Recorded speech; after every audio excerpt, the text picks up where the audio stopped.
All right, everyone, welcome to another day of GoLab. Today, we're going to kick off the day with a 3-hour workshop by Preslav. You probably saw one of his talks earlier this week. So today, his workshop is 3 hours, and it is called Integrating Your Go Service with the ELK Stack. So I'm going to bring him on just to introduce you all to him, and then we'll get started with the workshop. So welcome, Preslav. Hi, Otara. Thanks for introducing me, and hi everyone. I'll be your host today for the workshop. I prepared a lot of stuff, and a lot of them are hands-on. I can't wait to get started. So I'll let Latara finish the announcement. Yeah, absolutely. Yeah, we're happy to have you. So, for those of you who don't know, Preslav is a software engineer at Uber, working with Microsoft services written in Go and Java. He has also been teaching programming since 2015, leading lectures and seminars on various topics from the programming world to both aspiring programmers and experienced developers from Bulgaria, Serbia, Australia, Singapore, the Philippines, and more. Topics range from the basics of programming to data structures, algorithms, web development, and even blockchain. In his free time, he's maintaining To-Do Check, a tiny linter written in Go, which connects your to-dos to your tasks in your issue tracker. And in this workshop, we'll start from a sample Go web application and integrate it step by step with the ELK stack. This will enable you to create shiny dashboards, tracking your services logs and monitoring any issues your users might encounter. It will be very hands-on, so be prepared. So the workshop consists of a small lecture and lots of hands-on exercises the participants will go through. These cover integrating a Go web application from scratch with the ELK stack, which is Elasticsearch, Logstash, and Kibana. That is the most popular and widely used system for monitoring web application logs. Participants will learn all the basic configuration they'll need to bootstrap their own ELK instances, how to emit structured logs, optimized for analyzing your services, domain-specific production issues, and also how to actually use their new shiny dashboards to find some sample bugs in our web application. So for all of those who are with us right now, we're going to kind of have a couple breaks about an hour or so within the talk, depending on where we are. So without further ado, Preslav, I'll let you get started. We'll see a quick intro, and then we'll start with the workshop. All right? All right, thanks. Yeah, thanks so much.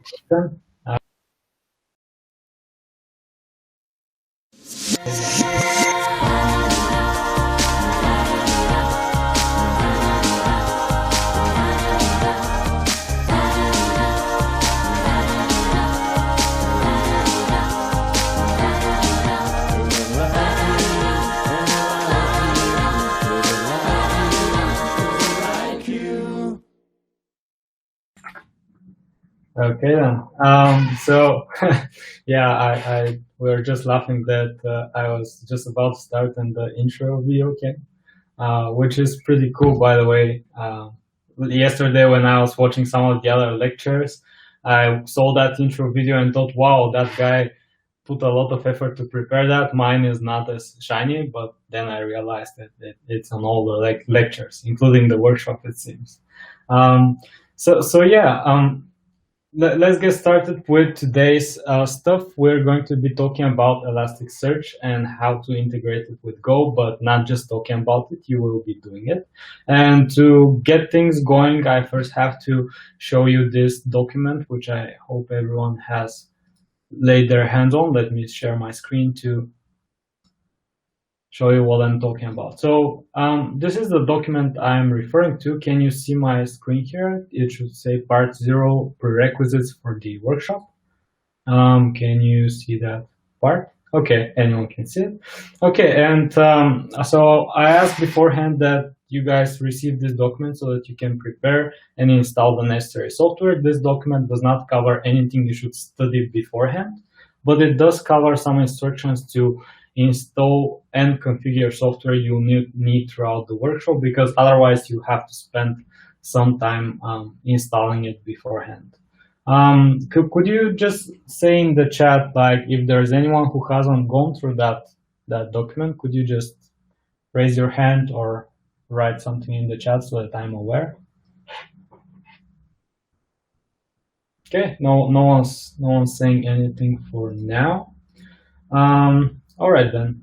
In that case, I assume that you guys have all gone through it, or if not, that's also fine, because you have some time to do it now. Because I'll first start off with covering what we're actually doing today at all, and then I'll let you go off and get your hands dirty with a lot of materials.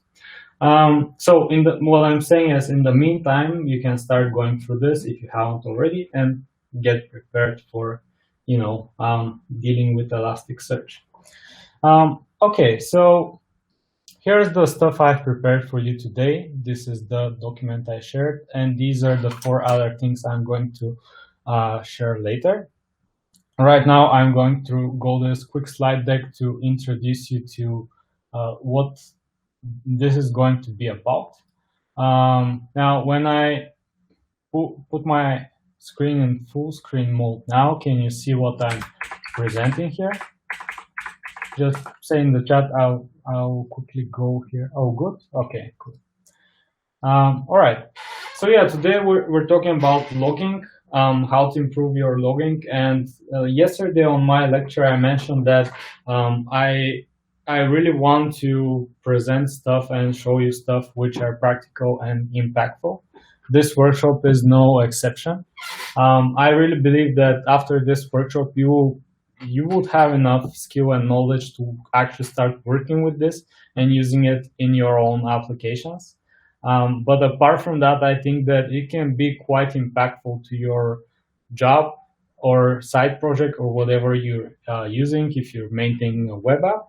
I actually heard my friend of mine who was testing the workshop beforehand. I asked him to go through the materials, make sure there aren't any bugs, and which was pretty helpful. By the way, I'm sure that right now the materials are quite bulletproof, unless you're using, I don't know, some very, very specific Linux distribution which is buggy or something like that. But for Windows, Mac, Linux, Ubuntu, that is, it should work flawlessly. But yeah, what that guy basically did was he went through the workshop. He didn't know about this stuff. He was able to complete it all. And the next day he went to the office and he actually met a guy from another project with which he talked about this. And the guy actually told him that if he gets to introduce this in his own project, which isn't using Elasticsearch, and suffers from some of the problems itself, he would actually get a lot of points. I mentioned this yesterday as well. The yearly performance review is coming, and if you, after this workshop, go back and tinker a bit with your project, introduce it in your system, showcase it to your boss and colleagues, you might actually, get a lot of value from this workshop, and that's something I deeply want you to actually get.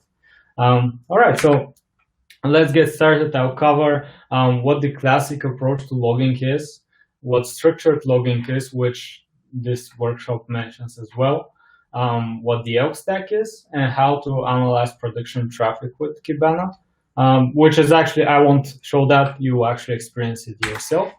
Now, the classic approach to logging is this. So you typically have your application, you log something, you might have some timestamp, but overall it's some log which is very similar to how you print in normal applications. And the format of this entirely depends on the developer, whatever he chooses.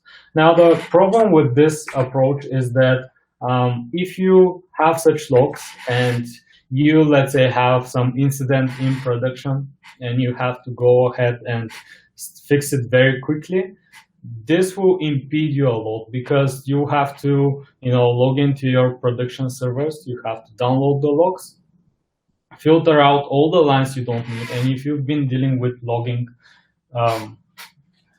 enough, you would know that logs typically have a lot of stuff you don't need. So you would have to use grepping or some other kind of filtering software, which gets you the lines you need. Open your IDE and perhaps prepare a sheet of paper to trace what's going on. So there's a lot of steps involved. It's not easy, and you haven't even really gotten to see what the problem is. And this obviously isn't simple. I've been in a project like that, which we didn't have structured logging. We didn't have any infrastructure which helps us. And I've been in a situation where an incident happens. A guy is going and debugging and tracing the logs all day. And in the end, he came and said, I have no idea what happened. I couldn't see any issues.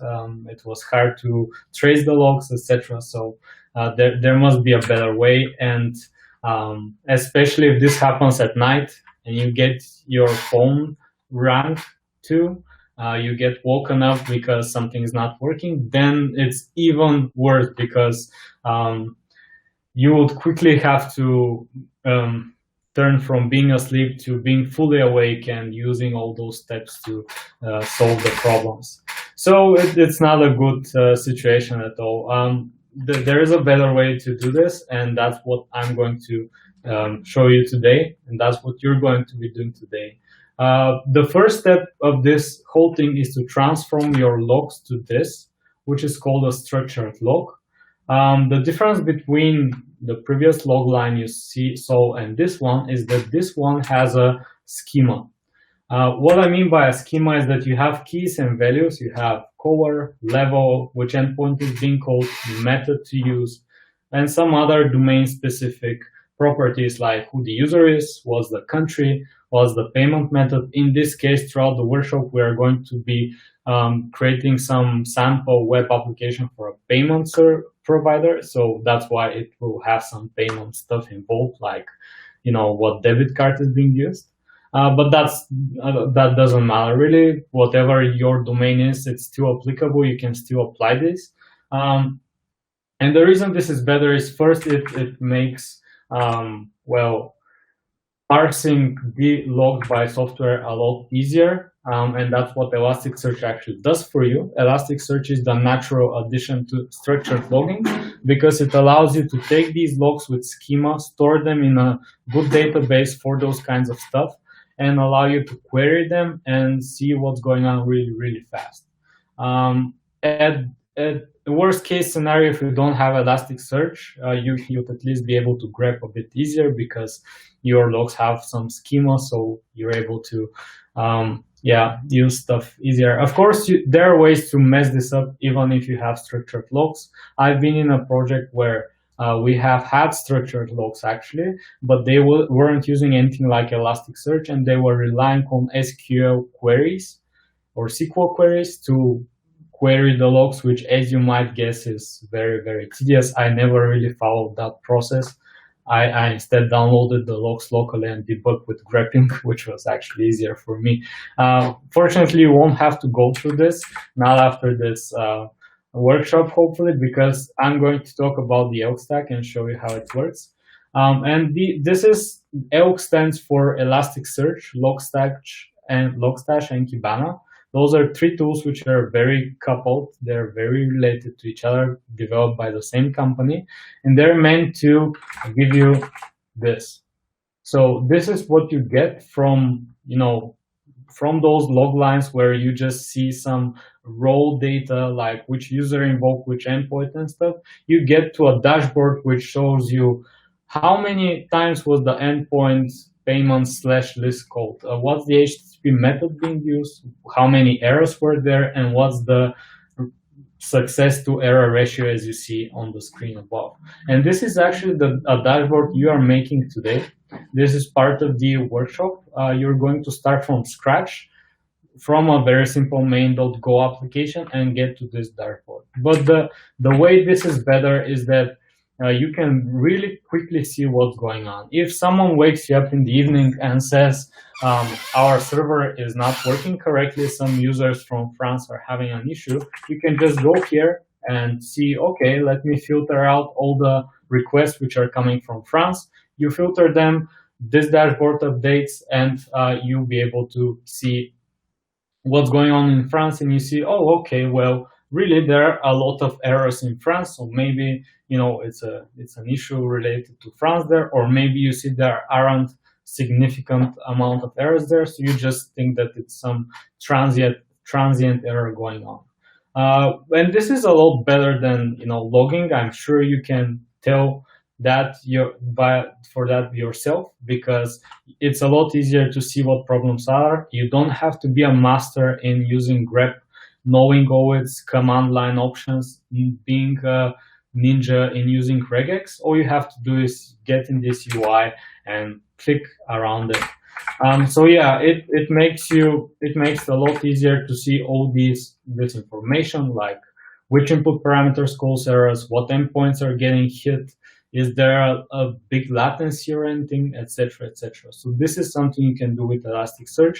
It's very helpful and can improve the life for your clients and your own significantly, because you'll be able to resolve incidents and analyze problems much easier. Okay, so I've prepared a demo for this. So here I have my repository, which all of you should have access to, and I'll share it soon. And first I want to just show you what this dashboard looks like in practice. I should have actually booted this up beforehand, but I got carried away in other stuff, so it will take some time. After this boots up, I will present you what's going on. In the meantime, just before I share the demo, let's go through the rest of the stuff I have to cover. So just a quick recap of what ELK stands for. E is Elasticsearch, which is a database for storing your logs. L is Logstash, which is a tool which filters and enriches your logs with additional data. For example, what IP is coming, where this log is coming from, what service is calling with this log, etc. So that you don't have to deal with this from your application.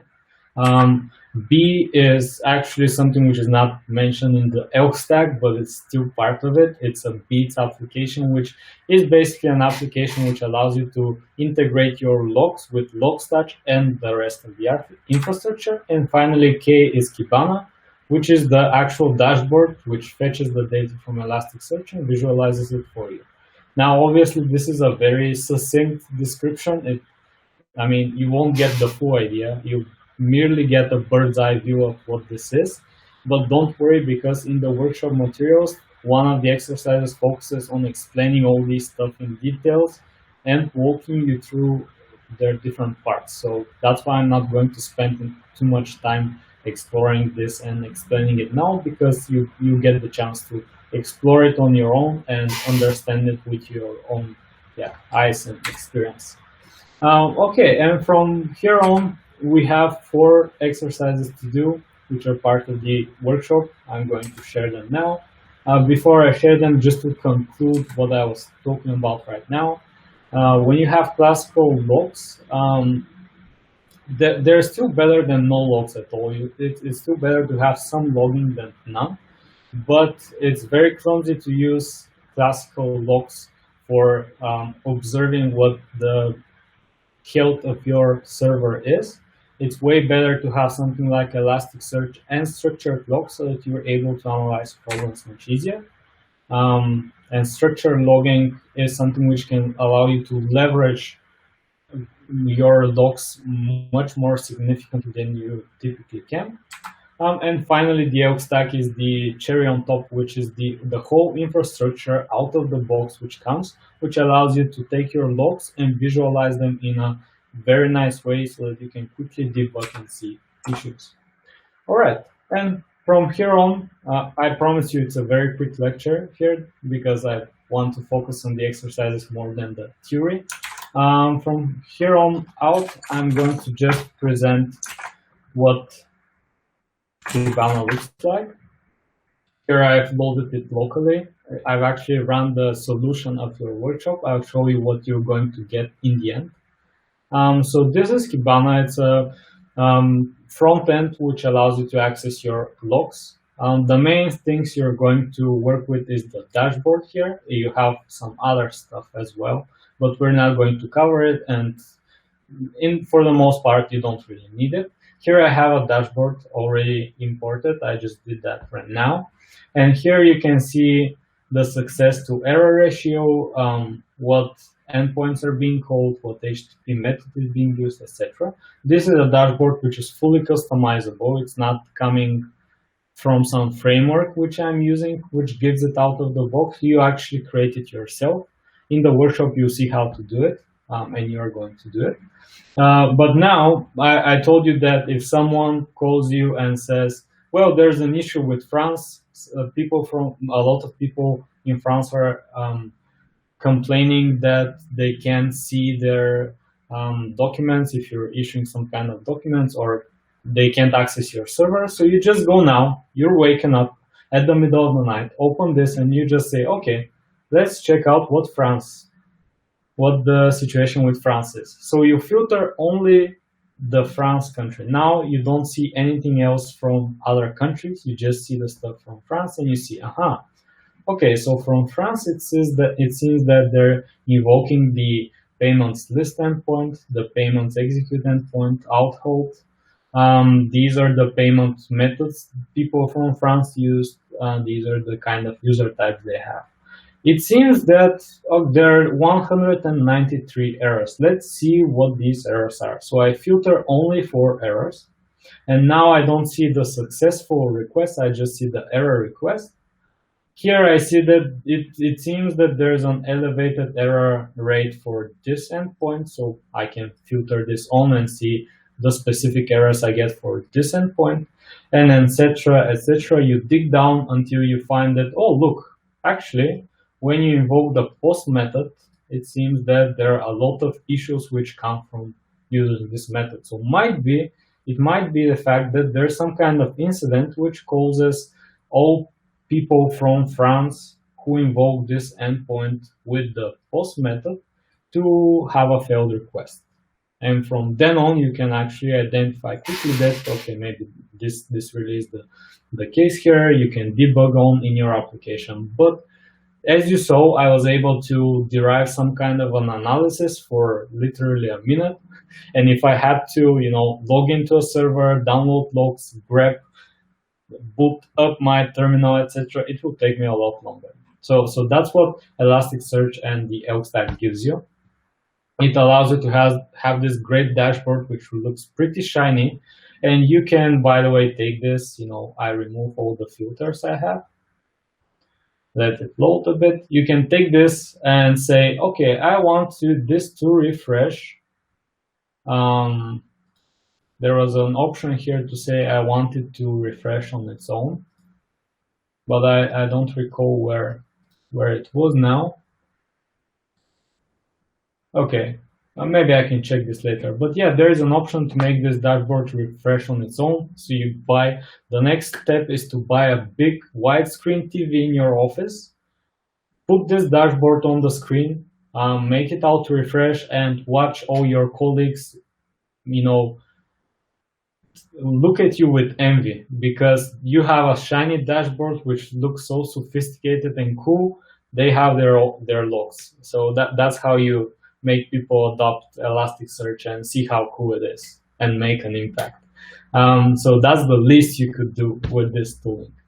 All right, and I won't get into more details than this about how to use it, because you will get a lot of hands-on experience using it yourself. I don't want to spoil stuff for you. Now I just want to go here and see if there are any questions. Let's see the Q&A. There isn't anything. Okay, so no one's asking anything. Actually, here before we get started, you get a chance to ask what you want. Repo, someone is asking about the repository. Yes, I'm going to share it with you now. Just beforehand, wanted to ask if you guys have any other question regarding the theory, not how to get started. You can go on and ask them right now, and I'll be sure to answer. Okay, nothing being asked. In that case, I'll share with you all the materials I have. So this is something I already shared. This is the first part. Let me just quickly tell you what's ahead for you right now. So there are 4 parts to this workshop. The first one is integrating your Go application with the ELK Stack. So here you will configure how Docker and, well, you use Docker to boot up Elasticsearch locally and integrate it with your Go application. Here's the link to this exercise. The repo link is inside actually, and you can check it out there. And you can start from here. In the end, you know how, well, what ELK is. There are a lot of details about how it works and stuff. In the end, you'll be able to basically just do the sysadmin kind of stuff related to Elasticsearch. You won't be writing any code here, but you will be configuring the integration with a real Go service. And everything is explained along the way. The second exercise is instrumenting a Go application with structured logs. I'll paste this as well in the chat. Actually, let me just make sure I pasted a link which can be accessed. Let me try this again. Okay.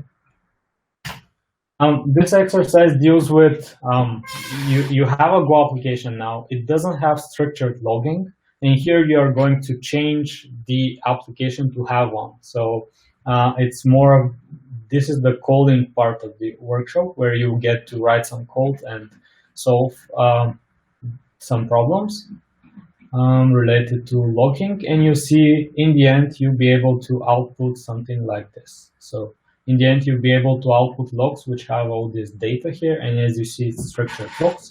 So you'll learn what libraries and tools you can use and how to do it for a typical web service. The third part is when you now have structured logs and your application is integrated with Elasticsearch. In the third part, you will now take what you already have and create a Kibana dashboard. So in the third exercise, you will basically do this from scratch. You will have an empty dashboard which doesn't have anything in it, only raw data, and you are going to add some charts, graphs, tables, which you can use to visualize what's the health of your application. So in the end, you should get something like what I have here. That's the third one. And the final one is after you have your dashboard ready, now it's time to actually practice using Kibana a bit. And you're going to be debugging some sample issues, which I've created for you so that you learn how to basically use the dashboard to, let's say, filter some values, deep dive into what a problem is caused by, and identify issues quickly. Okay, that's the final exercise you have. You should be able to complete all of them in around, by the time this workshop ends. And I'm here to help. One other thing to mention is that all these exercises are made so that they can be done independently of one another. Meaning that, let's say you're not interested in how to integrate a Go application with ELK, you just wanna see how to instrument a Go application with structured logging. You're only interested in this part. In that case, you can just start from a specific branch which has all the legwork which you do in the first exercise done for you and start from there. This applies for all the 4 exercises, so that if you're not interested in the whole workshop, only some parts of it, you can go ahead and do the stuff which you need or you wanna learn about. That's one thing to mention. The other thing is you have comment access for the documents. So if you find any issues or some gotchas throughout the workshop, let's say you're running Arch Linux. I haven't tested the exercises with Arch Linux, and you see that one of the commands doesn't work with Arch Linux as it does on the other platforms. What you can do is you can leave a comment in the document and say, FYI, on Arch Linux this doesn't work. this is the command to use instead, so that other people who might be in the same case are aware and they don't waste time debugging issues. And if you encounter any issues, just write here in the chat, and I'll jump on to debug with you and help you out. There is support here in this platform for screen sharing, not only by me, but by you as well. So if you have any issues, I'll just ask you to share your screen and we can go through the issues together. If there are any issues with that, I'll just find an alternative way to, see your screen and see what the problem is. I really put a lot of effort to make sure there aren't many issues. One person already went through this workshop and he found a lot of issues. So I've made the, exercises compatible with Windows. For example, I've mentioned all the caveats related to Windows there are, so that, if I suppose many of you are using Windows, so you won't have to experience those. Yeah, have that in mind. Now, other things to mention, please check out the prerequisites again for the Docker part where you configure the software. The reason is that for Windows and Mac, you need some specific options in order for the workshop materials to work. What I mean specifically is that you have to increase the default RAM you have allocated for your containers. By default, Windows and Mac allocate 2 GB of RAM to your containers, which is not enough for Elasticsearch. So you will have to bump up this limit. In this document, I've outlined how to do that. So just wanted to mention again, if you haven't gone through that yet, please go ahead. Otherwise, you will have some very ambiguous issues. Your application will seem to work, but it won't actually be working correctly. And debugging what the root cause is will be very hard. So this will save you a lot of trouble, trust me. Okay, then. Other things which I have to mention, I have some notes here to not forget some things. Okay. Okay, the final thing to mention is that between the exercises, write Docker compose down and Docker compose up, just to be safe.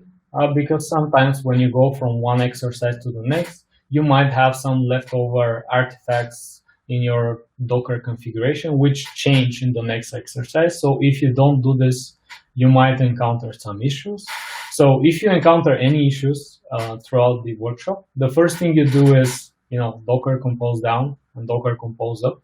See if that resolves the issues. And if it doesn't, just ping me and we'll see what the issue is together. Okay, so those are all the caveats you should be aware of. Finally, I want you to have a lot of fun doing this. I had a lot of fun creating the workshop. I also learned a lot of stuff along the way, although I've been using Elasticsearch for a while. I hope that it's quite useful to you and fun and interesting. So yeah, enjoy it. I hope the next 3 hours and actually 2 hours and a half now are quite satisfactory for you. Okay, then. So that's all I wanted to demo to you guys before we get started. I see that people have already gone ahead and started with the first part of the workshop, which is great. Good luck. Good luck with that. Okay, someone says you should take permissions from us. We can modify the documents. I did that by accident. Let me just stop screen sharing. I actually think that I shared comment only permissions. And what you have done is suggested a change, not change the actual document. Let me just quickly double check. No, I don't see any changes. But yeah, basically when you have comment permissions, you can't modify the document, but you can suggest changes to the document. So that's the most you could do. So it's fine. I think there isn't any issue. Let me just double check again. Maybe for some of the documents I changed the permission type. I'll just quickly double check and see if there are any issues. Right.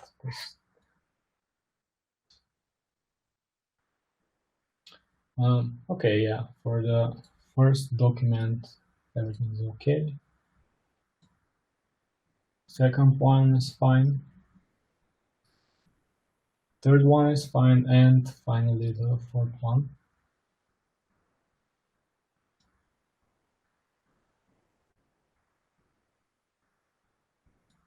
Yeah, the fourth one is fine as well. So I don't see. Yeah, I see that no permission changes required. I mean, I shared command access intentionally. Okay. All right. No questions so far. Nothing in the chat other than what Tarek mentioned already. In that case, I'll stay around. I'm here for you guys in case you need help. And yeah, enjoy. I don't want to distract you anymore with my talking. So feel free to ask anything, and yeah, I'm available here for you. Okay, I see that Sebastian is. Yeah, Sebastian is having an issue. So what we can do is you could share your screen so that we see what the issue is on your end. I've asked the moderators to let you screen share, and in the meantime I'm trying to see how that will work as well. Okay, so Sebastian, you can screen share, yeah, through apps and desktop share.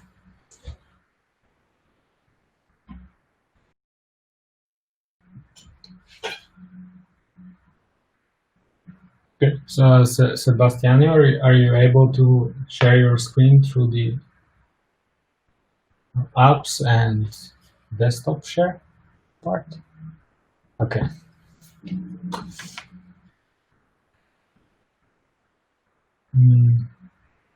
Okay. Sebastian is not able to screen share. Yeah, Emilia, could you try screen sharing? Maybe it might succeed on your end.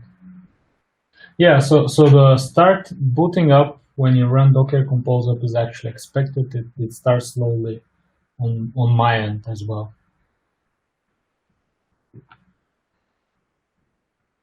Okay, so which part of the exercise are you experiencing issue with? Is it part 1? You're on part 1, I guess, right?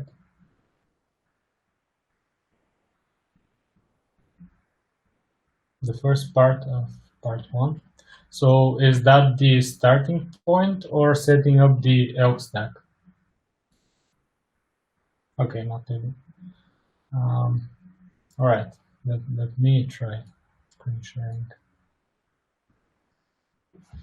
Okay, so let me see how stuff are on my end. First up, just to mention, if you have Docker Compose, you can try going here in Preferences. And in resources, you should have your memory set to at least 4 gigabytes. I have it a bit more, but 4 gigabytes should be sufficient. The other thing is file sharing. Here you should whitelist the directory which you have your workshop in. I've whitelisted basically all the directories I'm working in, so I don't have to do this, but you might have to do this on your part. If that helps, let me know. In the meantime, I'll just go to the master branch.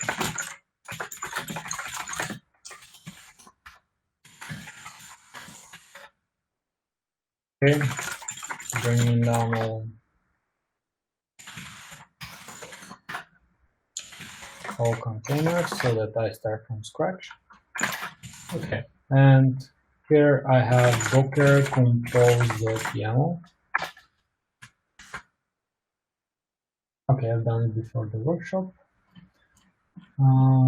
This is integrate a Go application. Okay, setting up Elasticsearch.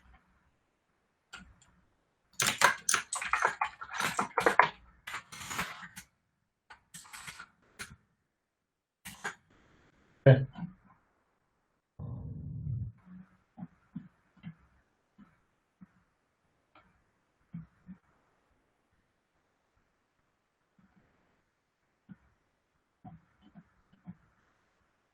Okay, and finally we have to create this file at config/elasticsearch. So I'll do it now. I don't have a config directory yet, so I create it. And in config, I create elasticsearch.yaml. This input. Okay. Now I attempt to Docker compose up. Here I'm running Elasticsearch.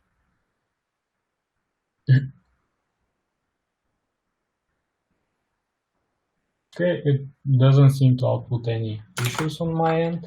Let me try removing the config, because I think that there might be an issue with the file missing. Okay. Yeah, I get the same issue here which Sebastiano said has, I believe.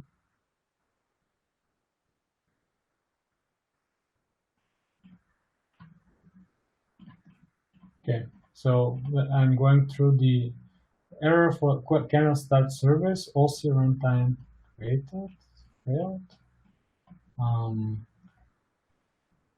Are you trying to mount a directory onto a file? Okay, I think what your issue is, because I got it now, look, here's the issue I get as well, the same error. The issue is that you don't have your elasticsearch.yaml configuration. If you just have your Docker compose file here, which is docker compose.yaml, that's not sufficient. You have to also create a config directory here and have this file Elasticsearch. If you don't have it, yeah, it doesn't exist here. It's actually a directory. Okay, so right now Docker created a directory for some reason, but what you have to do is create a new directory config, and in config you create a new file elasticsearch.yml. Paste the content here, and now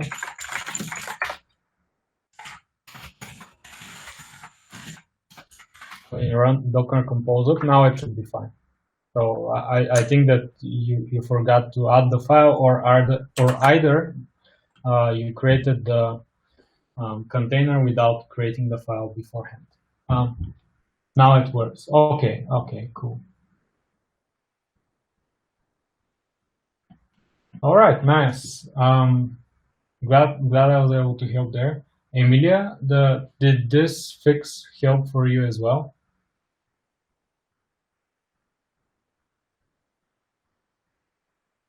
Let me see if I can.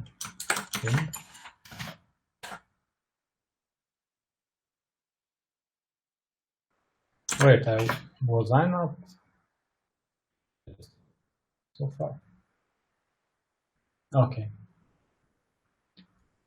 Hopefully you are able to see my desktop. I think that I might have.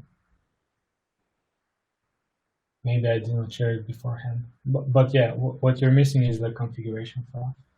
All right, so yeah, I just wanted to double check with Emilia.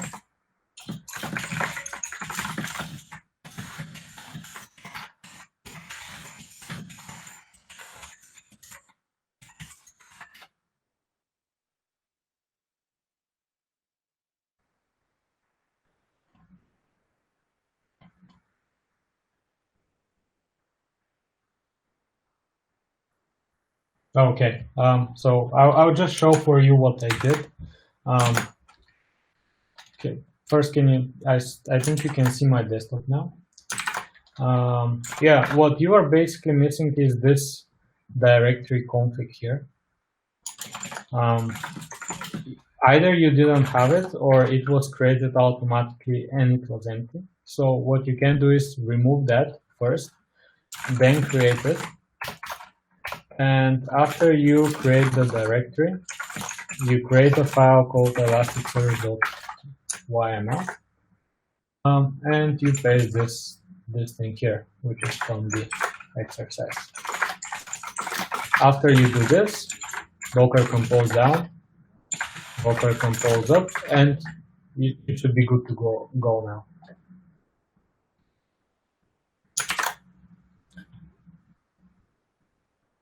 Okay, cool. So let me know if it didn't work or you have any other issues. I'm available. Okay, let me stop sharing now.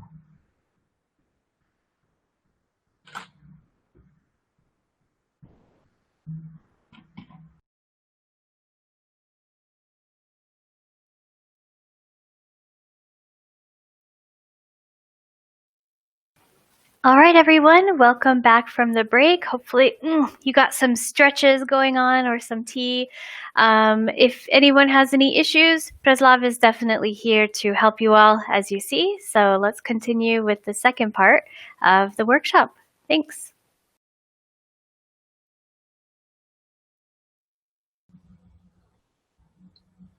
All right.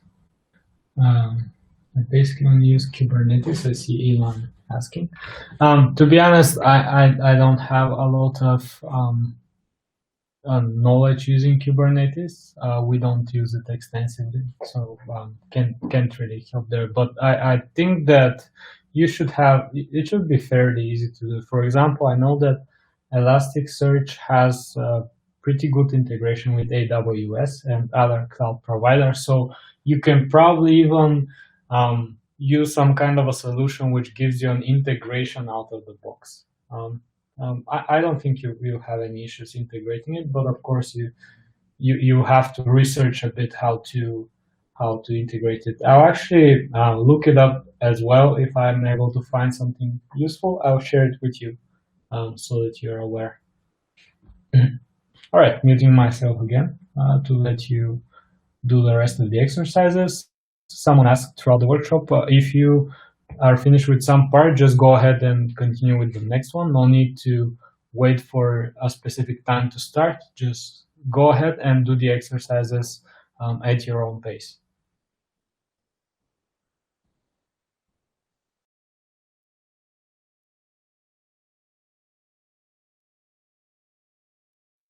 Hey, I just wanted to quickly check where everyone's at.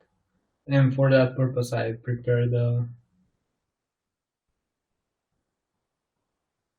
for that purpose, I prepared this quick quiz, which I decided to experiment using that. So could you go ahead and just tell me where you're at right now, so that yeah, I'm aware how everyone's doing. All right.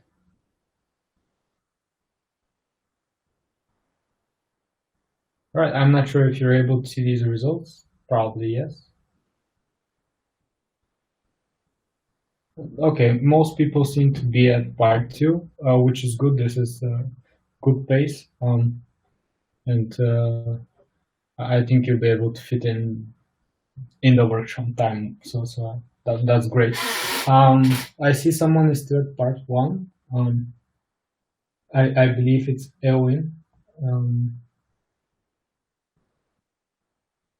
And Tarek mentioned that he's still downloading the images, but he is at a remote place in the desert. That's why I actually shared the prerequisite documents beforehand, so that if you are in such a situation, you get some head start to install stuff. Yeah, unfortunately, you probably missed that part, that email, I mean. But yeah, that's fine. I'm still available. Even if you're not able to fit in the workshop time slot, you can still email me. By the way, All right, so I accidentally closed the window um, here again. So just wanted to say, if anyone wants to follow up with anything after the workshop, this is my email. Feel free to write to me about anything else you're interested in regarding the workshop. If you are unable to finish something or you have additional questions about anything which you weren't able to ask, in this session, I'm available. So feel free to shoot me up with an email. Okay.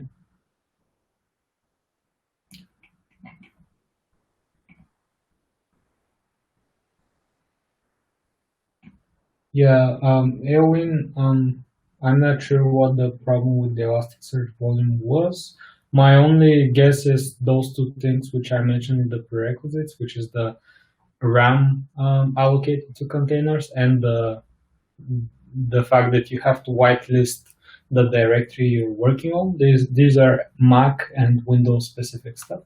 If you're working under Linux, you shouldn't need to do that. If you did that, then yeah. We can. I would say we could look at that, but I see that you were able to, yeah, get it working now, so it should be fine. We can proceed with the rest of the workshop.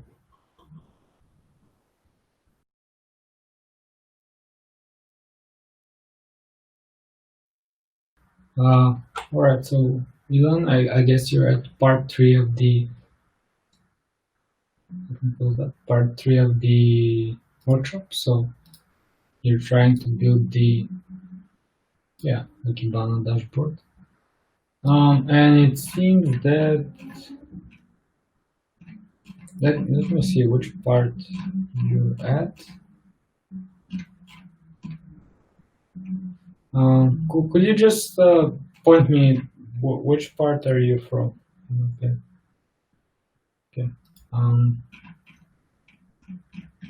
Is it this one, this panel, or is it some table somewhere?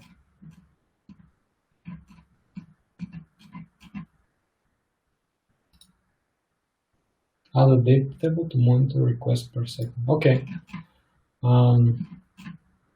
Oops, not this one. All right.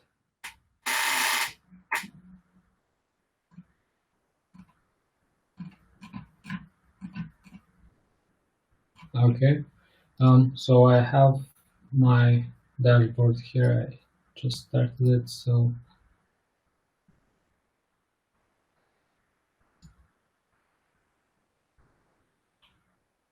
okay. So let me try this out. A new visualization data table. Logstash. Let me see what the advocate. Okay.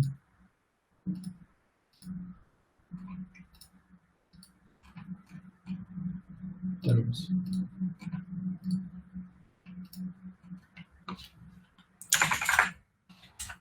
So I guess this is the one we need.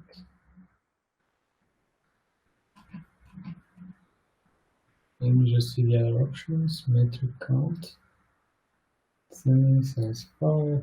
Group other values in separate bucket. Okay.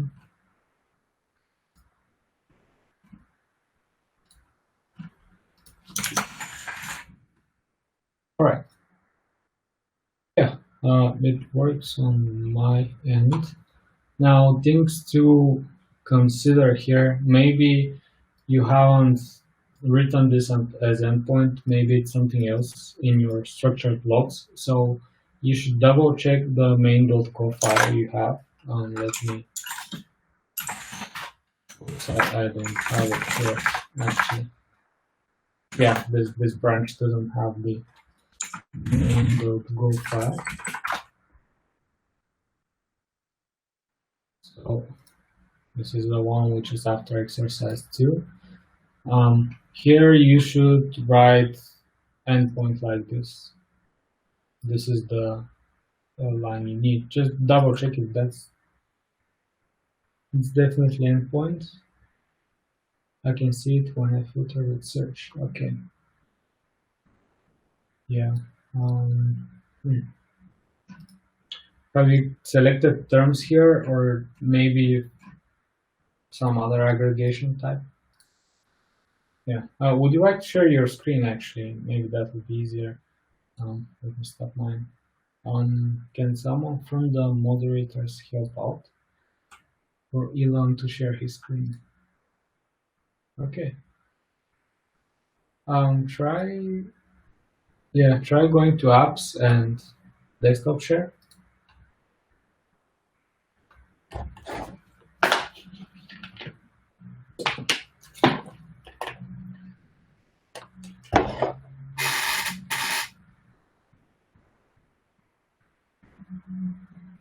Yeah, I think you should configure your browser somewhere too.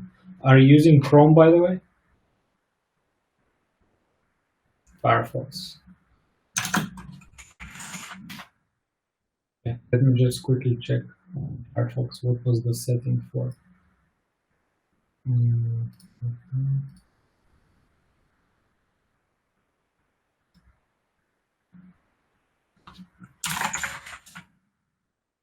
All right, so let me share my screen. So on Firefox, go to Preferences here, and then find in Preferences microphone settings. And here, the following websites have requested to access. You can specify which websites are allowed. So here you should see Bizabo or partners.bizabo.com. So you should have to, yeah, click it here and remove it, I guess. And then do the same for the camera. After that, maybe not only microphone, maybe screen share. No.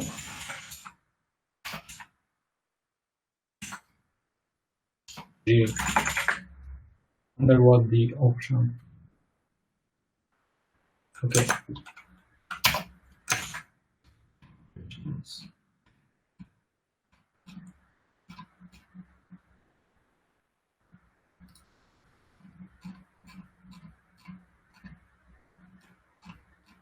Okay, permissions, I guess these are the only ones you have.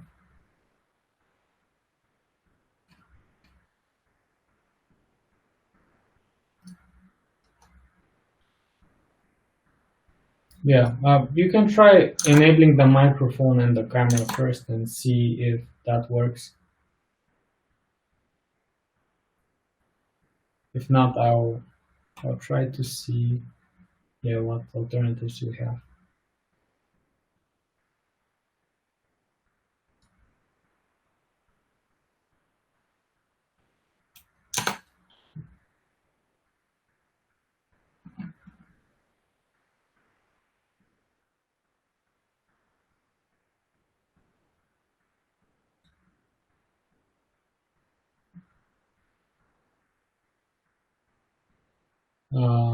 What do I type into?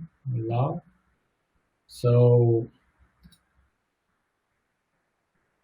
well, partners.bizabo.com. I think you should. Yeah, I think you should be able to see the site here if it requested access. Otherwise, yeah, Matteo is suggesting share desktop now. Maybe let me actually stop mine. Okay, mine is stopped. Yeah. You could try. Okay. Yeah, get the error when you click it. Let me see actually. Try to access from Firefox.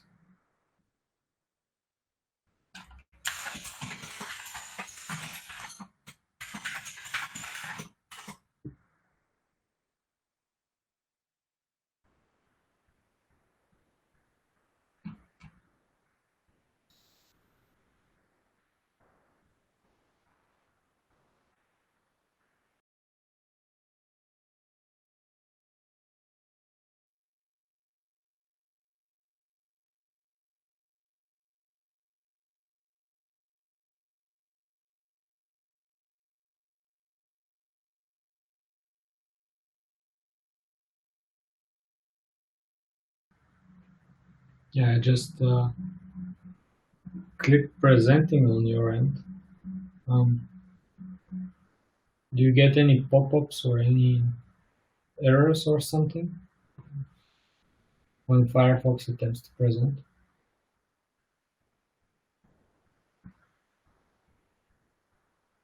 Yeah, okay. Let's see what can we do.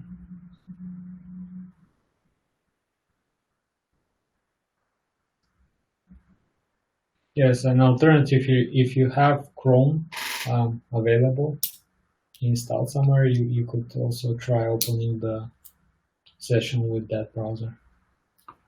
In the meantime, I'm going to try to uh, enter with Firefox myself to see if I encounter similar issues, so that yeah, I'm able to anticipate what the problem is.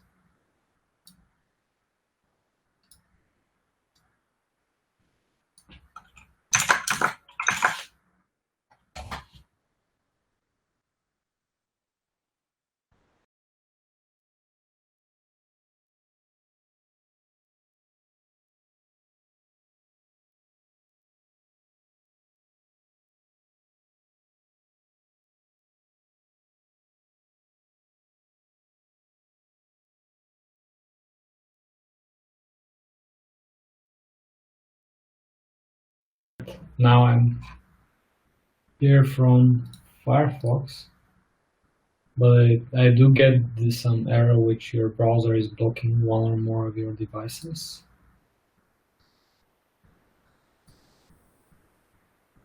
Yeah, seems I can't share my desktop as well.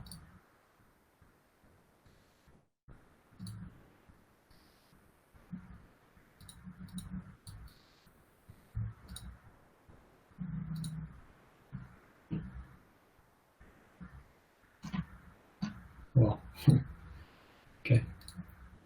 All right, it seems you won't be able to share your desktop. Sounds like some issue with Firefox.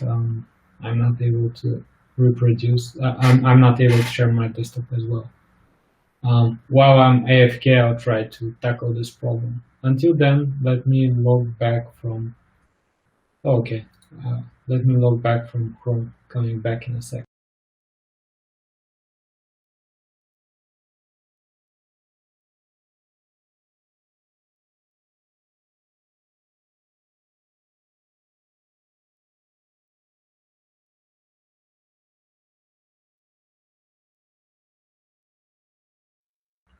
Back from Chrome again.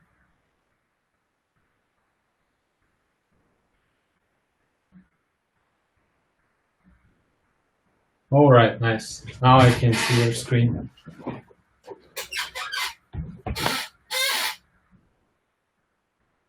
Okay, so now if nice. So now if you could show me what you have. All right, so let me enter full screen here to see better. Um, okay, so metrics, metric counts, rows. Could you go to the field and click the drop down? Yeah, and just slide down to see what there is. Okay, it seems that you have error. You don't have anything else.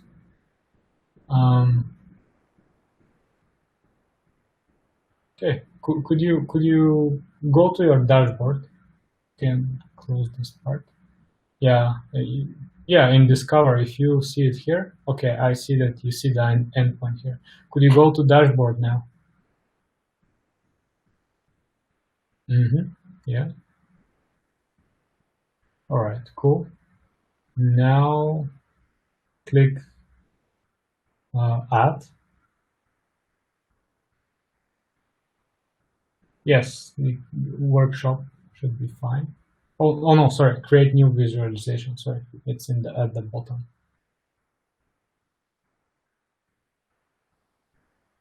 And now data table.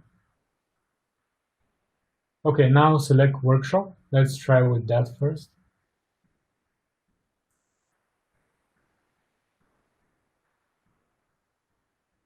Yeah, and add a new bucket. Yeah, the count is visible. Okay.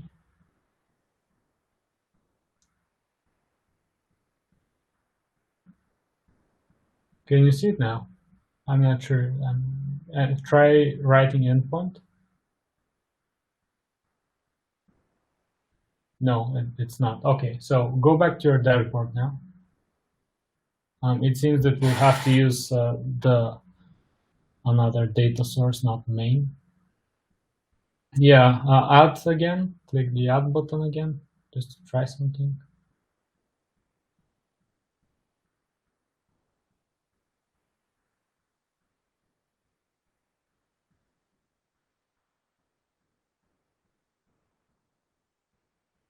Yeah, create new. Yes. Now data table again. And this time choose Logstash instead of workshop. And yeah, let's see if it appears this time.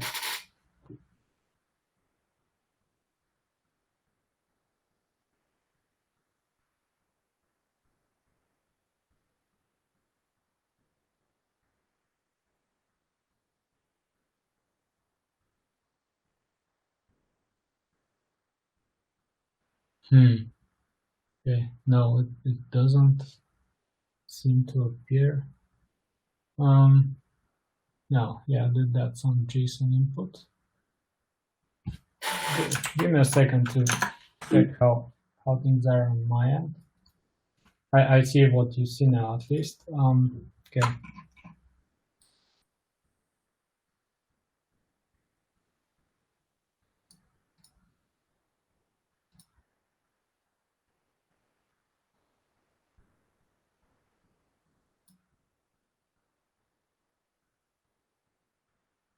Okay.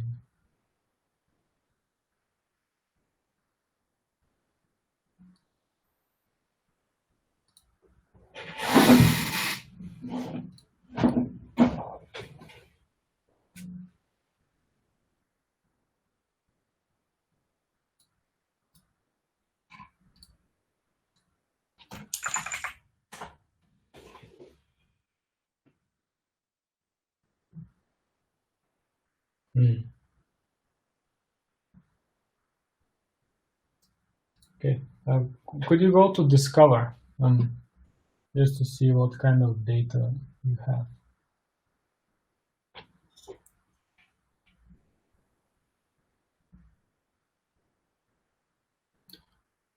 All right.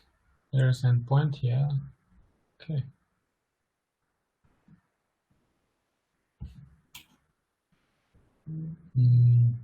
Yeah. Seems that you have everything necessary.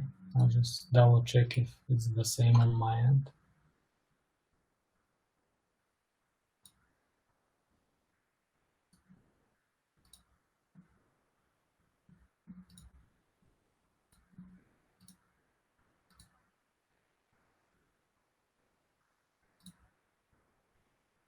Okay. Yeah, I have the same data. This is quite strange. Yeah, I can't disagree.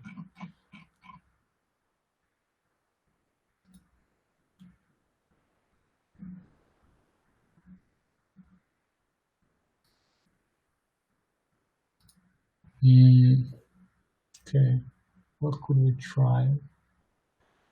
Could you go to dashboard? Yeah. Let's try adding something again. Could you click on that? Yeah, create new visualization and data table. Yeah, Logstash.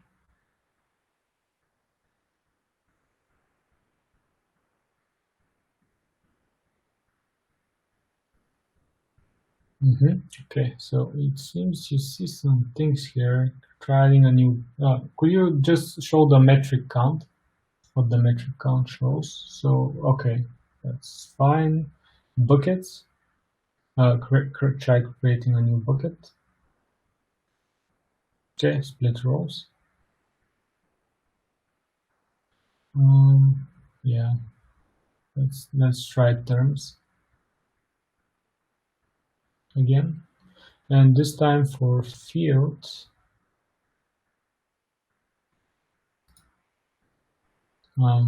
Just give me a second to do the stuff you're doing as well on my end.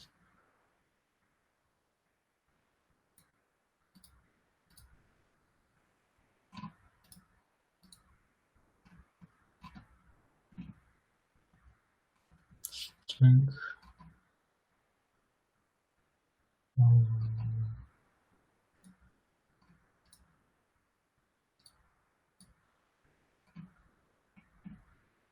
Okay, let me see again.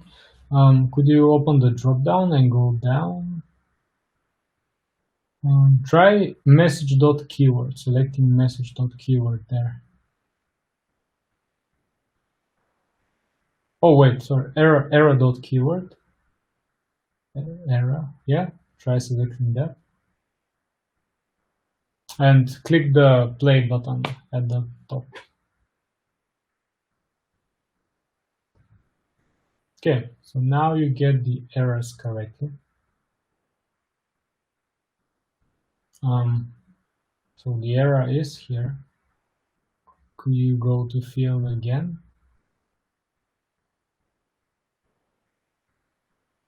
And go down, just to see what other keywords you have. So host.name, input.type, level. Try message.keyword. Yeah, that one. MSG, yes. And now click the play button again.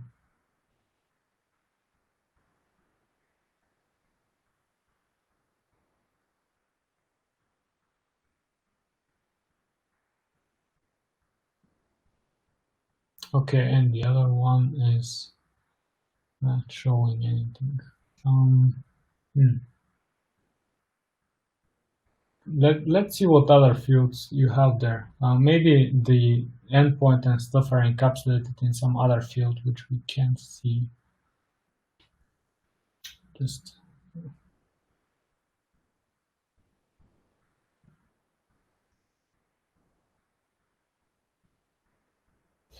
yeah, it's kind of strange.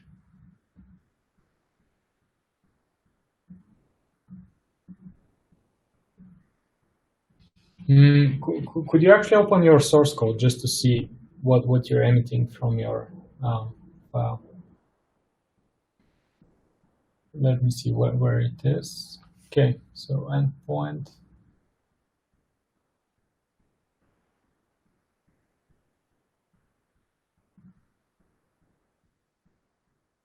Give me a second here.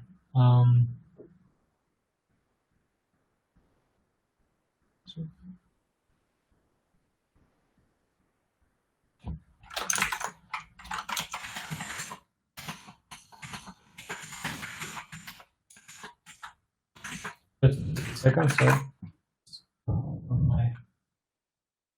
on my version.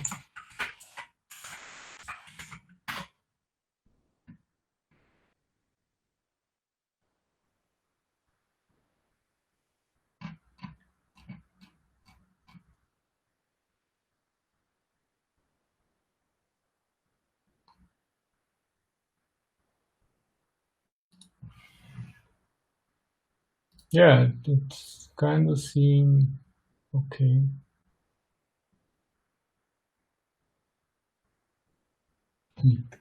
Just a second.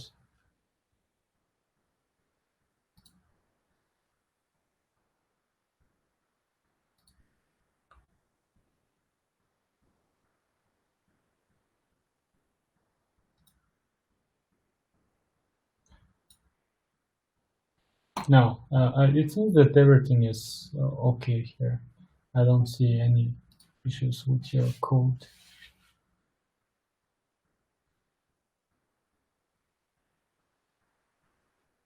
Yeah. Okay.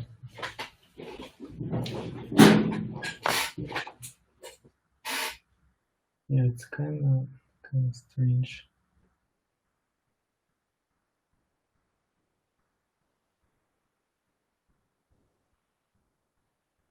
Could you here there was something called message? Could you filter by message there?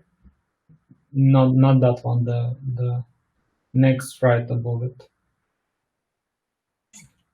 I feel like for some reason it's not indexing it correctly as this one.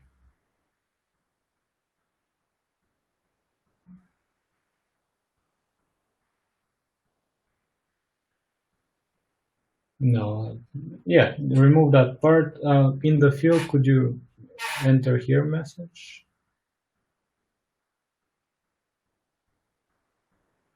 Yeah, you can write it out.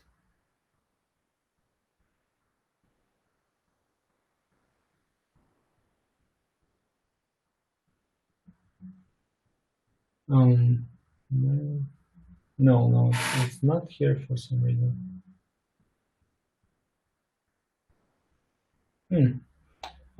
Is anyone else in the chat like experiencing a similar issue if he's gotten at this point?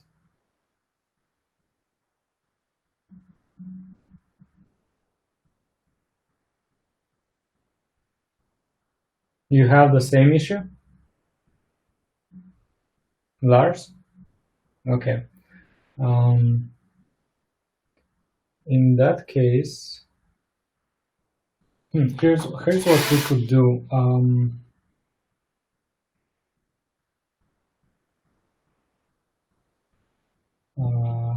Elon, could you just zip your folder with your workshop and send it to me?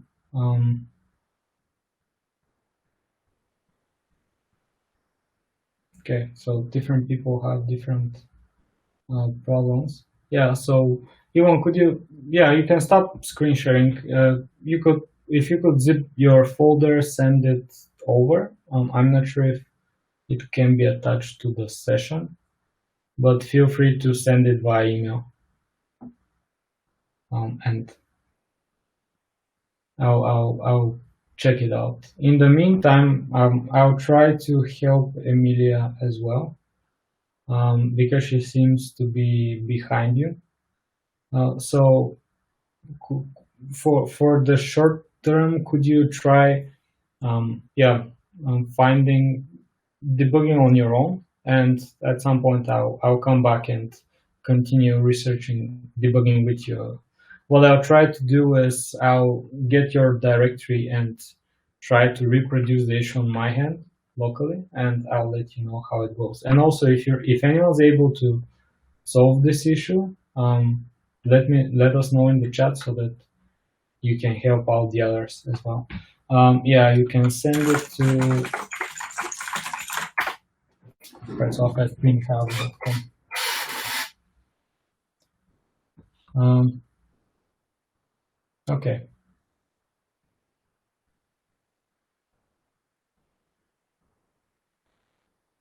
So in the meantime, you could stop screen sharing.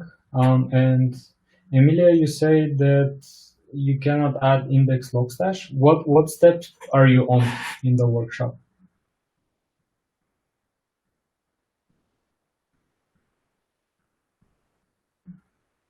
Okay. I'll try to get the email at this point.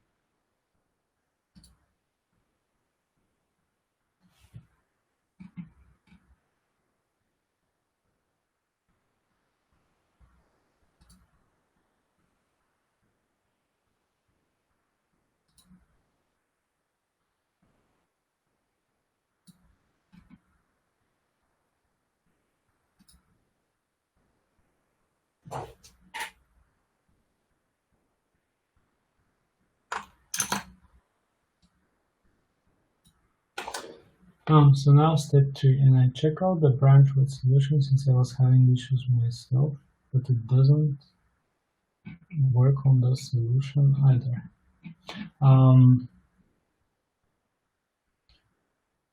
Could you share your screen on your end, similar to the exercise we went through with Elon?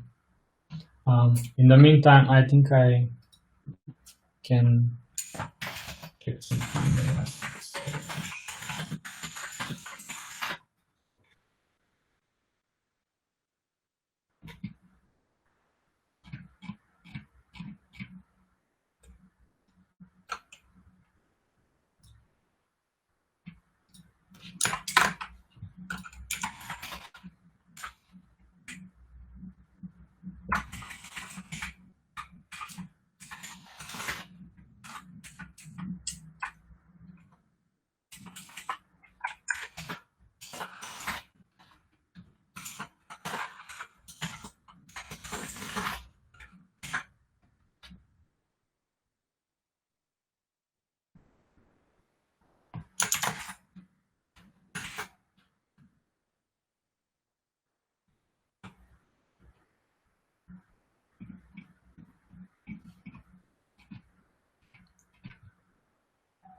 Are you using Firefox?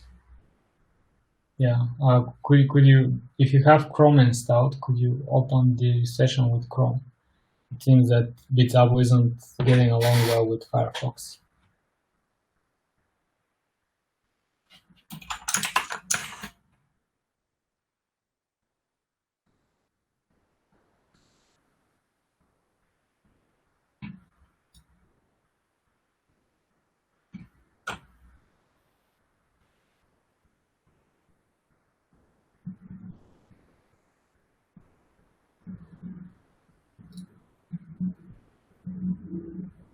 Okay.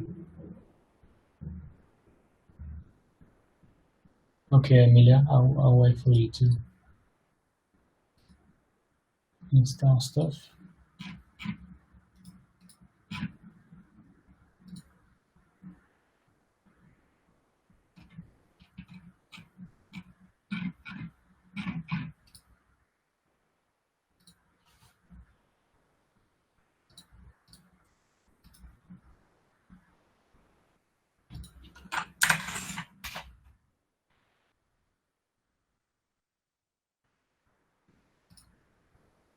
Okay, Ilman, by the way, just let me know when you send that email.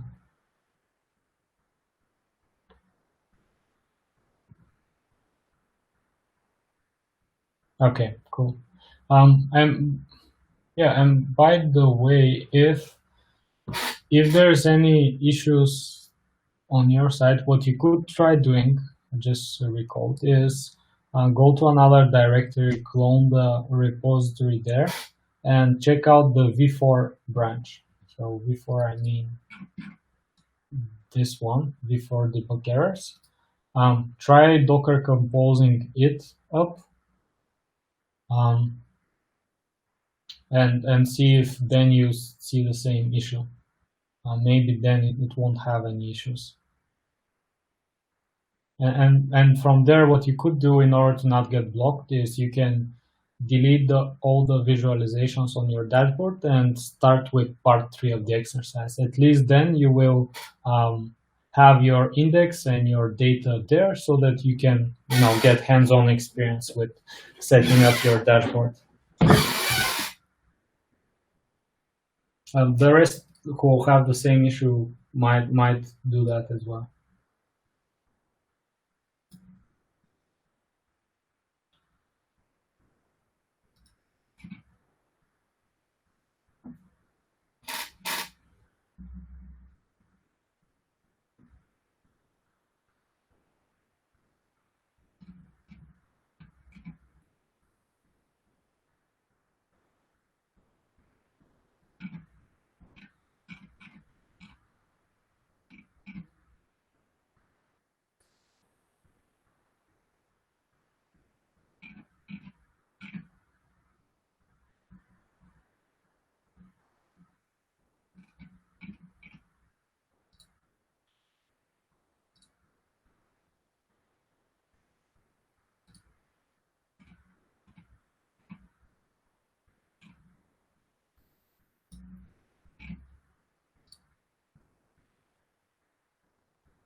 Okay, trying to get the email now.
Okay, just received the folder.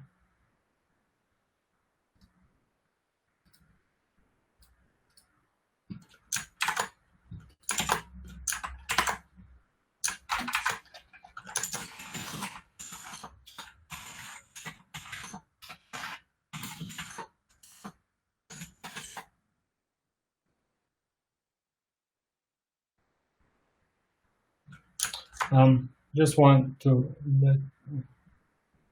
to let you know that I received the zip you shared me, Elon, and I'm attempting to open it now.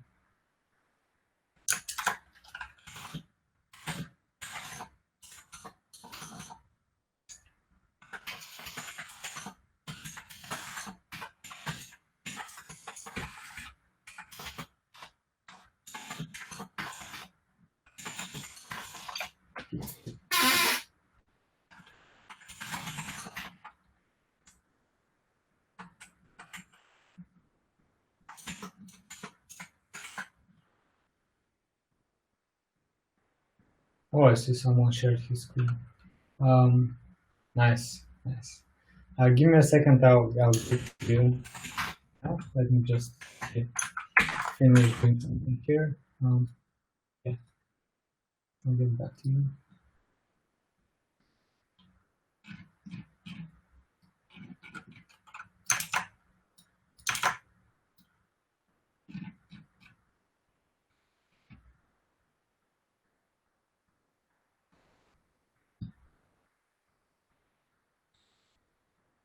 Okay.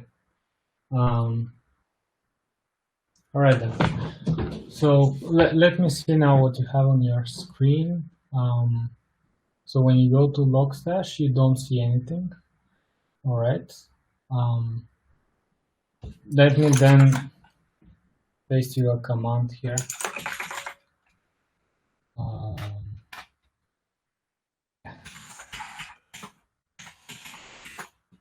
So could you execute this command?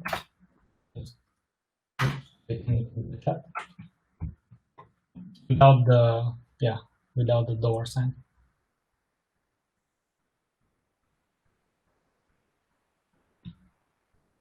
You need a new tab. All right, so here you see that the Logstash thing is there, but it's yellow. This means that it's not completely healthy.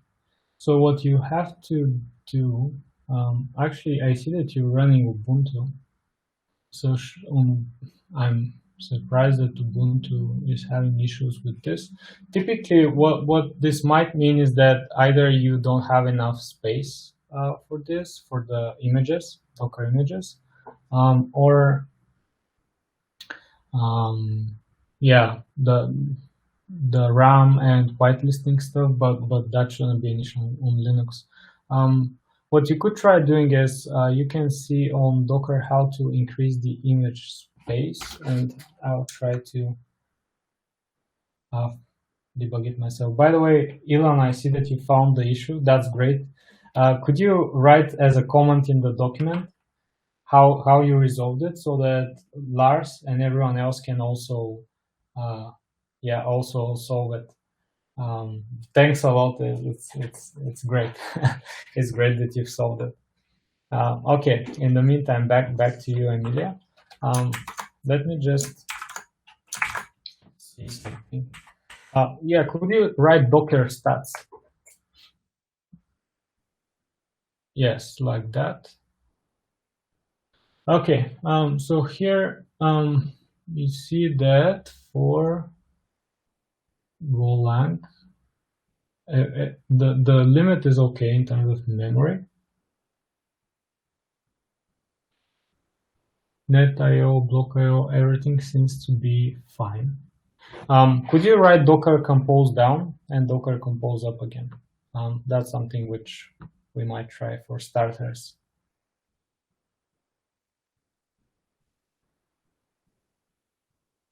Oh, also one more thing. Before writing Docker compose up, let me just share some commands which I'd like you to run.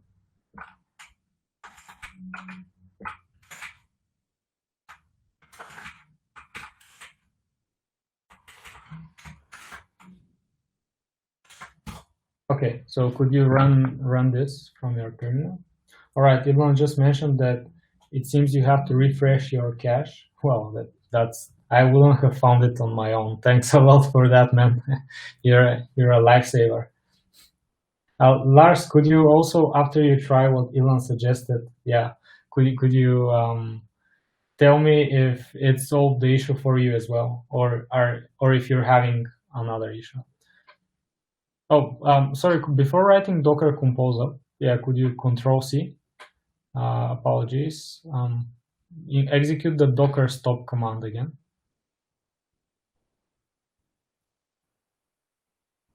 Okay, and wait a bit. And now run this. I just pasted in the chat something. Yeah, this deletes all your images, all your containers actually. Okay, now run Docker compose up.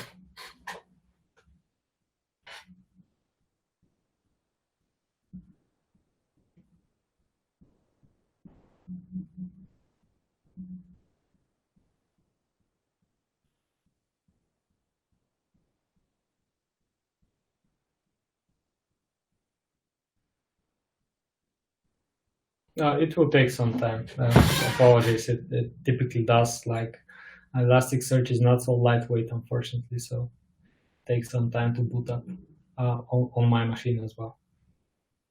I recall that someone else said he experienced similar issues in terms of booting up.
Okay, so now, it seems the logs are fine.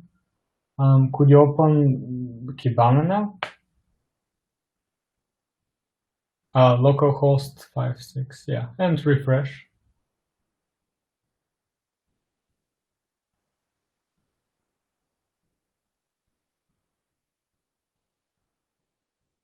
Okay, so yeah, it doesn't show it as well. All right, for some reason it doesn't show it. Okay. Let me try something. Where can I send you a file, or if you can go to some directory, some like in the terminal.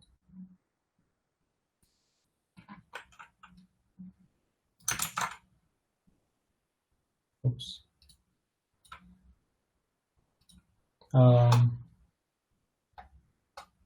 Oops, sorry. Could you open the terminal? By the way, in the meantime, if anyone else wants to take a break, we spend some time working right now. Now could be a good time while I'm debugging the issue with Emilia. All right, so could you open a tab and run this in another folder? Just go to another folder because not to be in the same directory as the workshop. Yeah, actually here you override the current directory. You can create some temporary directory here.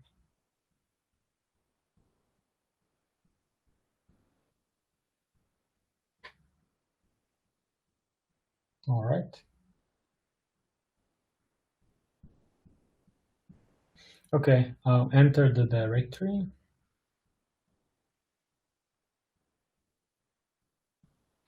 And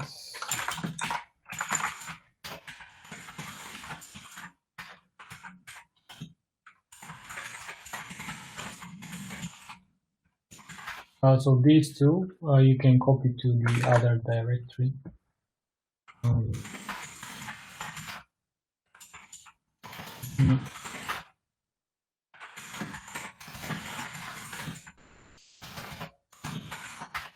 Yeah, okay, so I got it correctly. So you can write cp config, click the up arrow on your keyboard. Yeah, and now space, and it will be ... So yeah, slash ... slash. Yeah. Oh, actually, not like this.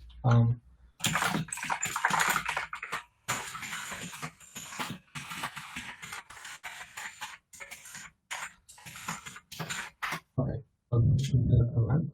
I just pasted it in the chat.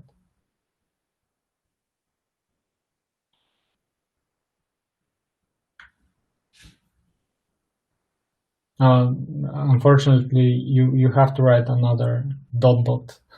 so two directories back. Yeah, like this. Okay, so now should be fine. And then copy cp.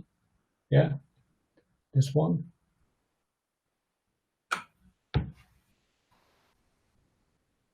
And again, the same directory like before.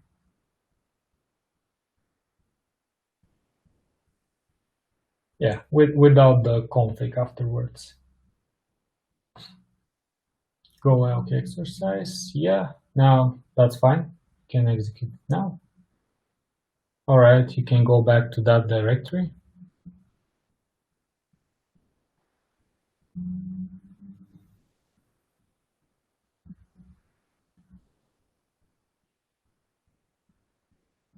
One more time, cd ... One more time you have to write. Yes, and now it's fine. Yeah, and now is your Docker stuff running? All your Docker files? Okay, they seem to be running. So now go back to the other tab, which you were just now, and you can execute the script which we just pasted.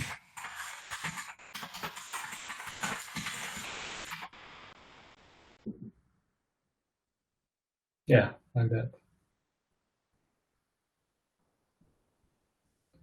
Okay, so now open Kibana.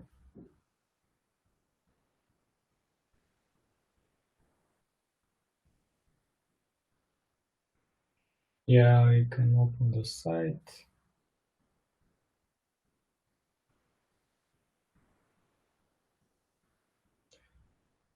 All right, go to dashboards. Let's see if it was successfully imported. The one below it, it's a bit ambiguous right now. All right, yeah, my dashboard. Can click on that now. No results found. That probably, yeah, that's probably the same issue if you go on Discover, which is the topmost icon. Yes, like that. Yeah.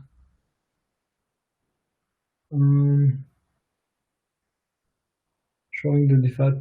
Yeah, it doesn't find any data for that. Okay, so I'll need you to zip me the folder as well and send it to me.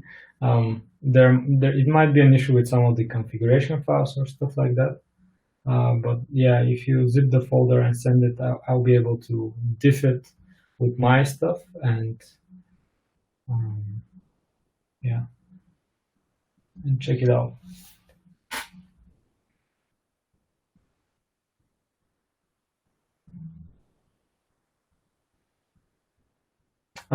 Actually, one more thing to try. Sorry, one more thing to try out before we go ahead with that. Could you go to the terminal again?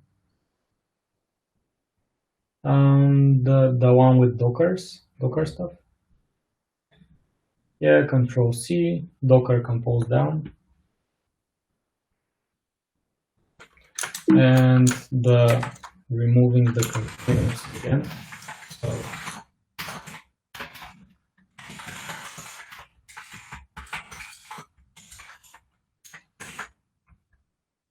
right. So now you can execute this one first, and this one. But you have to execute the previous one first. Docker stop first.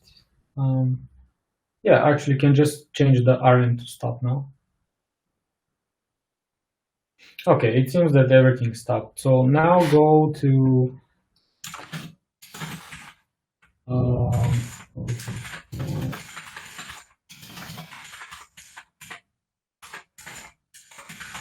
okay, so put here, just put in the chat.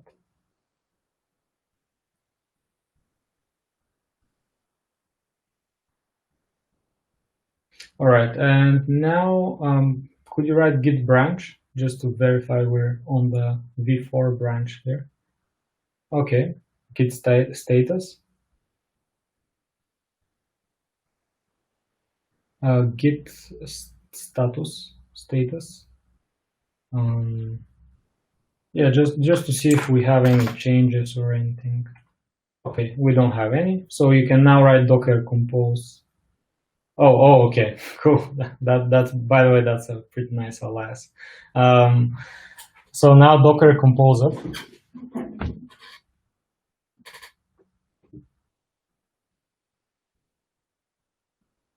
Yeah, and afterwards,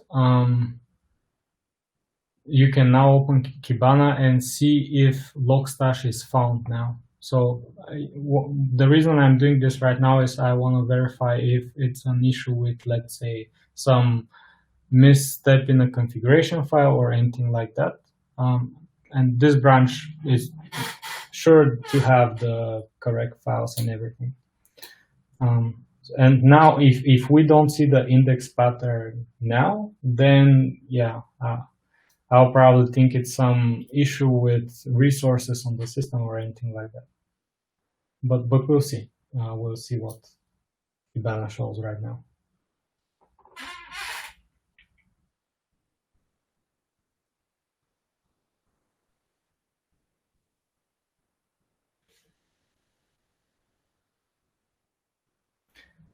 by the way, for the rest of you, could you write in the chat what part of the exercise you're doing at the moment, so that I'm aware how's everyone else's progress.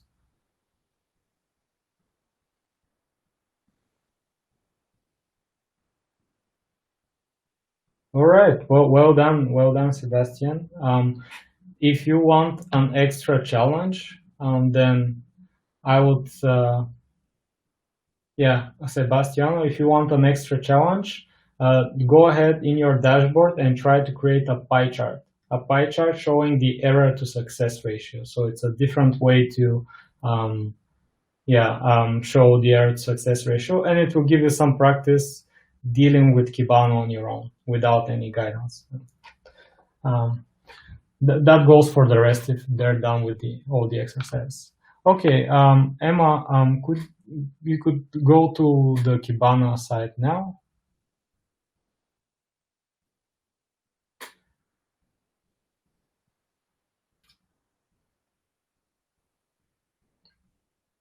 Okay, you don't find the index. You don't find the index anyways. All right then. In this case, I think it's an issue with resources. I'll try to find on my own how to see the Docker image size now, and yeah, things like that. Let me try to find it. Image.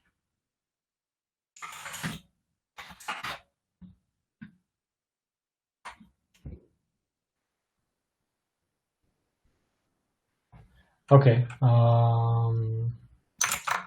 Let's see. Could you run this one?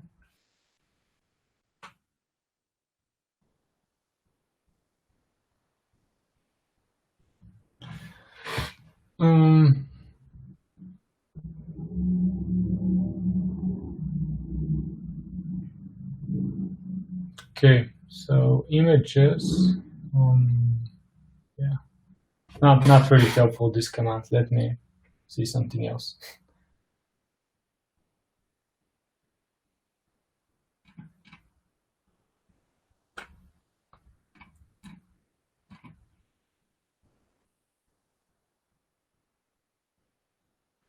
Okay, here's another one.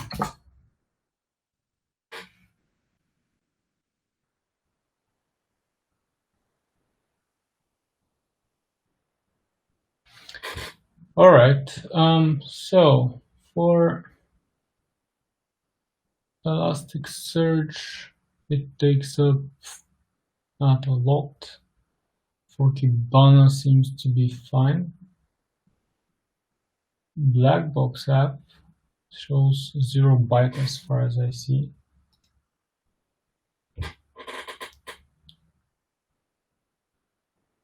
Okay.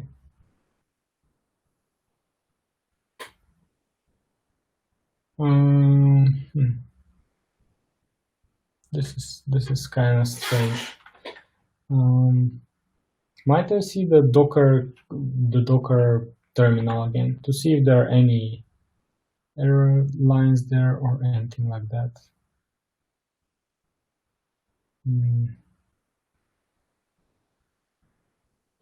Okay, the black box app seems to be spitting some stuff.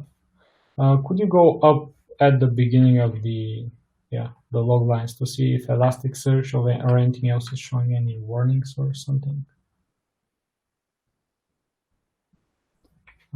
If you could scroll to the top here, I'm not sure if it will.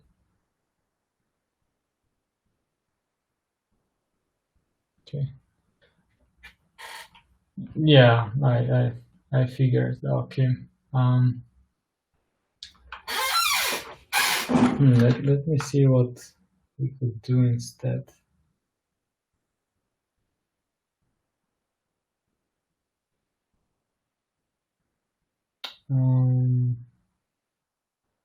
All right, I'll think of something. Maybe I can.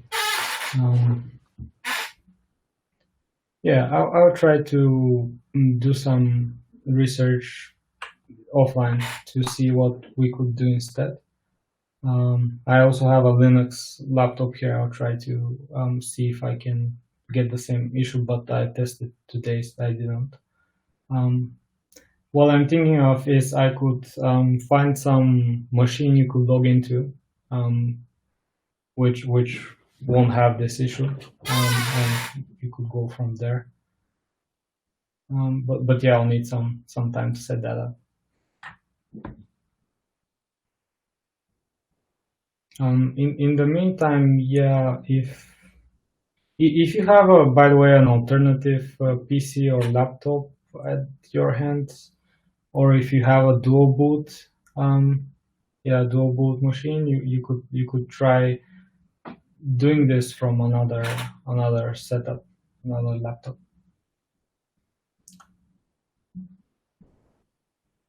Yeah, you could try from Windows as well. There you won't need to deal with installing Go, for example, if you don't have it, because we're running Docker containers at this point, so you don't really need that. But you just need Docker and Docker Compose for that. So you could try that. Yeah, that would be a good thing to consider.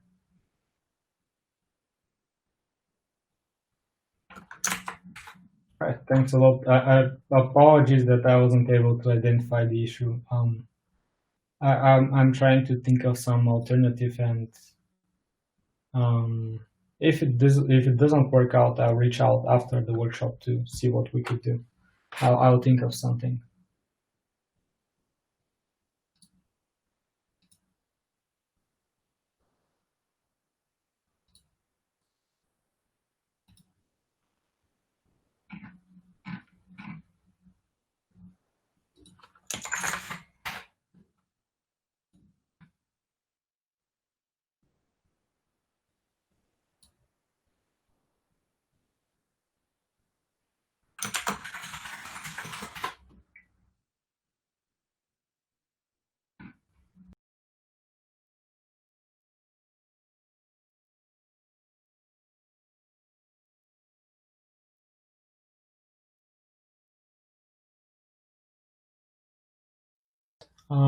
So let me quickly start this quiz again. Yeah, could everyone tell me where they got to, since we're at the end of the workshop now? Just wanted to make sure where people are up to. Okay, so does that mean completed or on it at the moment? I see that 2 people answered part 4. I'd assume for now that they're working on part 4. How about everyone else? 2 people have answered so far. I know that Emma is at part 3. Elon lost his dashboard. By the way, Elon, if you lost your dashboard, you can check out the v4 branch, which has a script there for importing the dashboard if you don't have it. Yeah, I forgot to mention that if you Docker compose down, the dashboard won't persist. I'm really sorry I didn't mention that, but you can import it again via v4 debug errors, this branch. And now you have this import Kibana dashboard script. So you can check that out and import the dashboard again. That's why I put it there in case that happens. Okay, and the rest seem to be at part 3. The others haven't answered anything. All right, I assume that most of the people are at part 3 or 4. Which is okay, especially seeing that most people are on part 4 already. Yeah, most people are on part 4. I know that Emilia is still on part 3.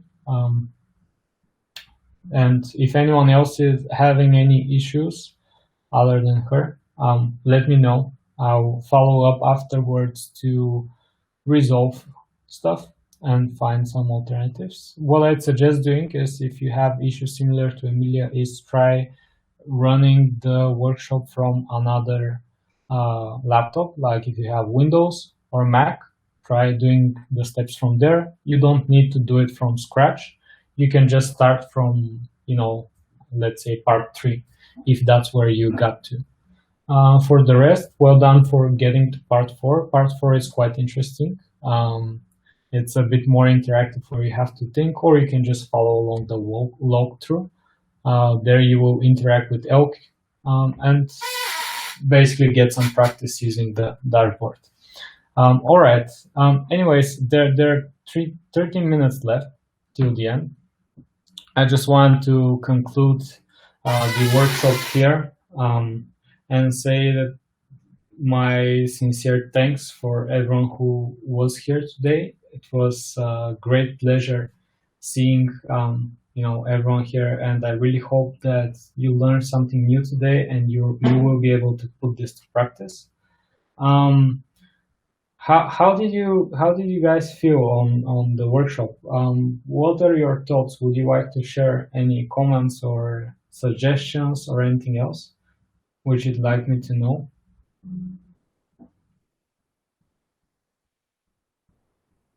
All right, no one's saying anything. Yeah. Anyways, you can. Was really slow on my laptop. Yeah. That's why I attempted to. That's why I attempted to prepare that prerequisite document to at least mitigate, the pressure of many installations. The rest, the rest of the people share that it is a good starting point, and that's true. The goal here is to get you up and running with Elasticsearch so that you really can pick this workshop and apply it to your own environment or whatever it is, whatever web server you're running, regardless if it's Go or not, and be able to showcase it in front of your colleagues. From then on, you can build on top of this. To be honest, all these things we covered in your day-to-day jobs, the most applicable part will be part 4, actually. Because typically as developers, you would use Elasticsearch daily to debug issues and analyze them. And knowledge there comes from practice, actually analyzing real issues. But the rest of the things which are integrating the service, and dealing with Docker, debugging all those issues, it's more like a DevOps thing. And the system administrator stuff. So if you're in such a role, then that would be helpful there. But as developers, you can get stuff going with the things you already know from this workshop, and then pass it on to someone else on your team, or do your research to see how to, let's say, configure it for a bigger cluster with more data and stuff. But I'm glad that this is a good starting point. All right, and yeah, thanks everyone. I was just going to summon Latara and ask if she's here. Here I am. You just think of me and I am here. Yeah. So yes, if anyone has any extra things they'd like to say, any questions, Preslav is definitely here for your availability. While we're waiting to see if anyone has any questions, do you want to add anything to your workshop or just to GoLab in general? Wait, what? Sorry, I wasn't listening. That's okay.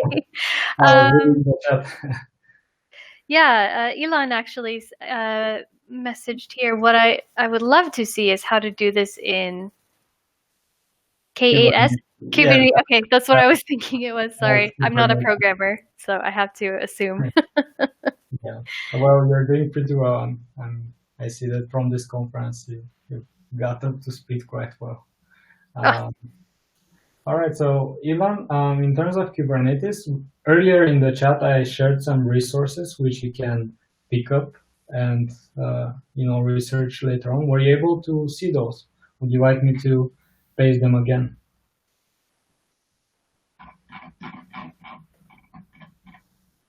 It doesn't. It seems it doesn't keep all the history. Yeah, I'll paste it again.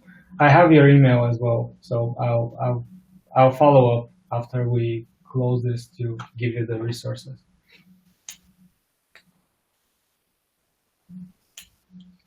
All right. Any other questions from anyone?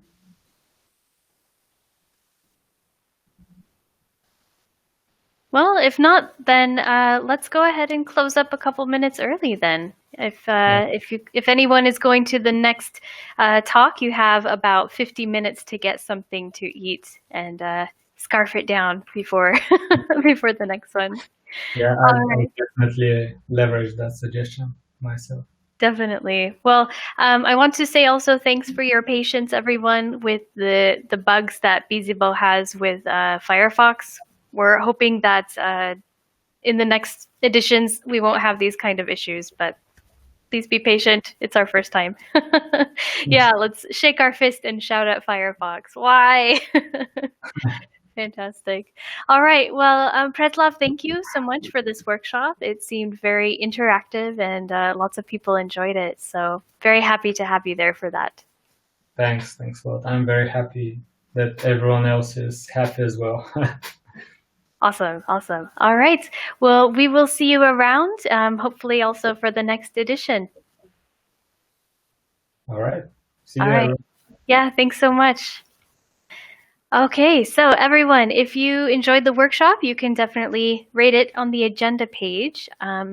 You guys are a small group, but I will go ahead and remind you all that we have the Q&A tomorrow with the Go team. So if you have any questions for them that maybe even related to this, I'm not sure, you can submit your questions, vote on the ones that are already there. So as I said, our next talk of the day is face detection in Go and WebAssembly, and that is starting 40 minutes past the hour. So grab a bite to eat and hope to see you then. Thanks so much, everyone. Bye-bye.